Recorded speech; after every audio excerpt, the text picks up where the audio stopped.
Hi, I'm Lauren, a coach here at Nerd Fitness, and today we're going to dive into circuit training. We'll be talking about what it is, the benefits of it, and give some specific examples on how to get started.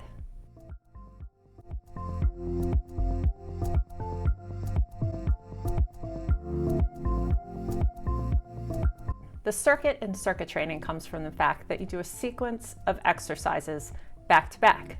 You then cycle through this circuit of exercises multiple times. For example, let's say my circuit is 5 bodyweight squats, 10 jumping jacks, and 5 bent over dumbbell rows.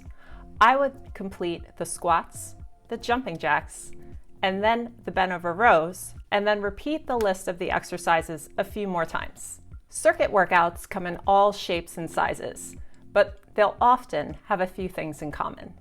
First, they'll have several different exercises. For my example that I just gave you, I only picked 3: the squats, the jumping jacks, the bent over dumbbell rows. But we could easily be adding more to the list.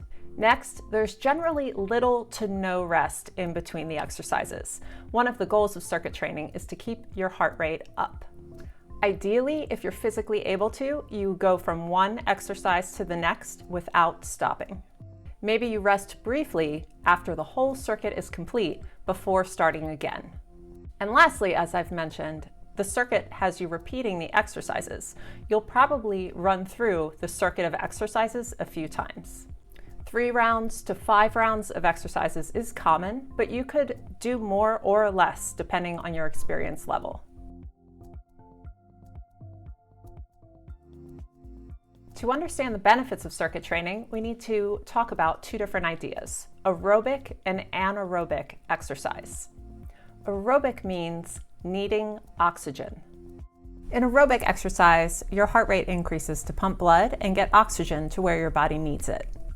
This allows you to perform the exercise for an extended period of time.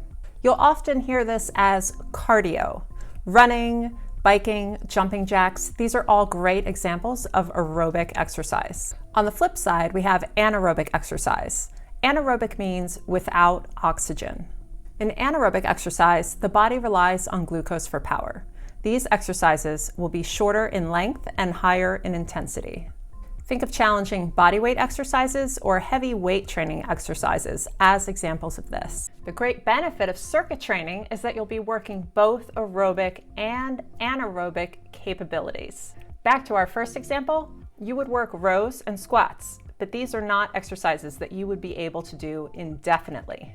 So think of them as working anaerobically. You'd perform several reps and then rest those specific muscles as you move on to the next exercise. But throughout the circuit, you'll be going for an extended period of time. This will increase your aerobic capacity. That's the main benefit of circuit training, improving your overall conditioning while also getting stronger.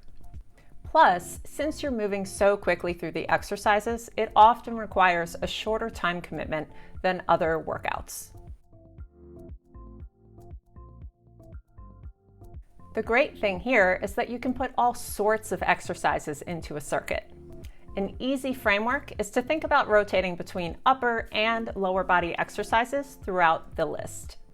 That way, when half the body is exhausted, we can give it a rest while we're working the other half of the body. Let's go through a few more ideas. If you're working out at home, you can go through various body weight exercises with little to no equipment at all. Things like lunges, push-ups, and squats. Check the link in the description for our beginner bodyweight workout for such an example. Or let's say you do have access to a gym. You can perform a circuit with just a few pieces of equipment. You could start with 10 barbell squats, and then you could use the chin-up bar in the rack for 5 chin-ups. Maybe there's a dumbbell next to the rack, and you could do 10 dumbbell rows on each arm. Then you could step out of the squat rack and do 10 push-ups. That's a nice, quick circuit. And in a small space, it's easy to move from one exercise to the next. If you are putting together a circuit at the gym, please be sure to be respectful to other members. If you're using a lot of equipment or you're running from one space to another, this can be very disruptive. So it's best to keep things simple in a smaller overall space.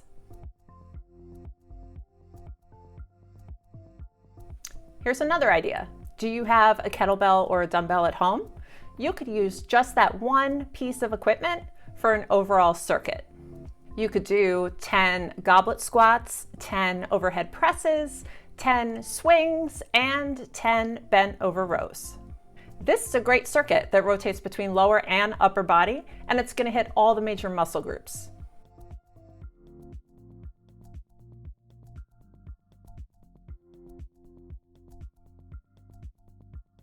First off, HIIT stands for High Intensity Interval Training. With this type of training, you're looking to complete a short period or interval of high intensity work, followed by a short period of less intense work or a complete rest. This short rest allows just enough recovery that we can step into the next interval and really push hard. Circuit training, while still working hard with little rest through the various exercises, doesn't necessarily have to have that structured work and rest period. HIIT training is usually done with one activity, usually a cardio exercise, that you can push through really hard for several rounds. So one may sprint or bike hard for an extended period of time and then go light or completely rest, and then repeat that several times. A classic interval workout is the Tabata workout, named after Japanese researcher and physician Izumi Tabata. With this Tabata protocol, you'll work really hard for 20 seconds and then rest for 10 seconds. You'll complete that cycle for 8 rounds total, a little under 4 minutes for the entire workout. It may sound simple, but when you're pushing really hard, it's not that easy.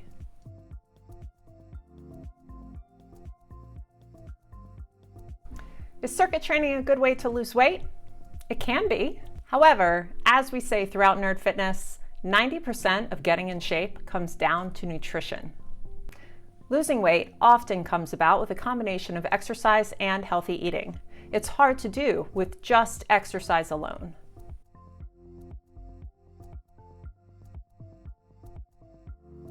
A circuit workout is a great choice when you're first starting out. It will strengthen your muscles and improve your conditioning in a short period of time. And there you have it. Remember, circuit training is about doing several different exercises with enough variety to hit the whole body. Alternating between upper and lower body exercises is a really great structure. You'll also want to go through this list of exercises with little to no rest.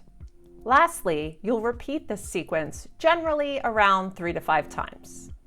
If you want to get started, I'll leave you some more of my favorite circuits in the description below. That's it for now. Take care. If you found this video helpful, be sure to like it. Also be sure to subscribe to our channel for tons of great content. You can also check us out on Instagram, Facebook, and nerdfitness.com. The links are in the description below.